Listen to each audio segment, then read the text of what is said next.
12월의 크리스마스는 햇볕이 따갑고 공기는 찼다. 눈을 뜨고 있으면 눈이 아팠다. 찰싹 내리쬐는 햇살에 피부는 따끔거렸다. 들여 마신 공기는 콧구멍으로 들어와 몸 구석구석을 돌고 나갔다. 차가운 공기가 난급 빙하의 냄새를 품은 것만 같았다. 그것이 오세아니아의 첫 인상이다. 신발 밑창이 더러워지지 않는 나라.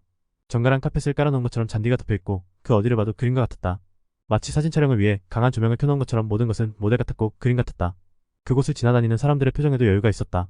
비가 내려도 그들은 뛰지 않았고 맨발로 거리를 걸어도 아무도 쳐다보지 않았다. 선글라스가 필수품인 그곳은 뉴질랜드라는 곳이었다. 친구에게 뉴질랜드를 이야기하면 이야기가 길어졌다. 풍차가 있는 나라가 아니며 유럽에 있지 않다고 알려줘야 했다. 국기에는 하얀색이 아니라 빨간색 별이 있다고 알려줘야 했고 별의 개수와 모양, 위치가 다르다는 부가 설명도 해야 했다. 그곳은 매우 영국과 닮았고 그러지 않기도 했다.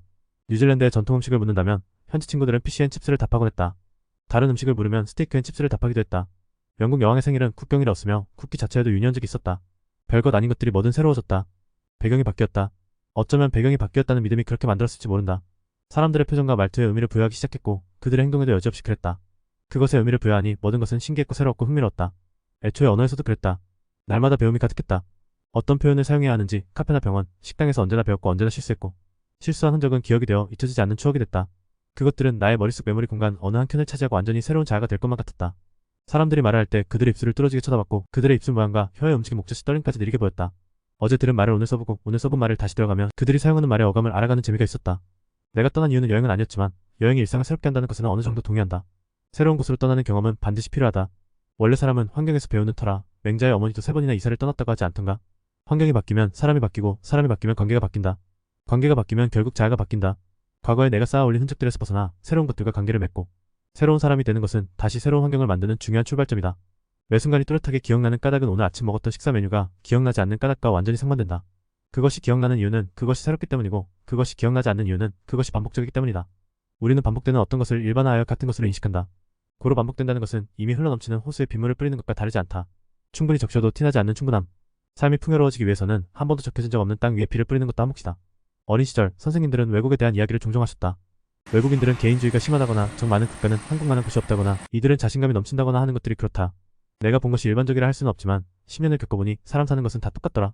그곳에도 말 한마디는커녕 눈도 마주치지 못할 만큼 내성적인 백인 여자애들이 있었고 다들 배우처럼 잘생기거나 예쁜 것도 아니었다.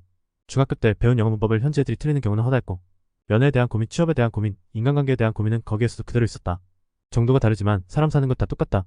아버지는 내가 군입대를 예정하고 있을 때 그렇게 말씀하셨다. 사람 사는 것 다 똑같다.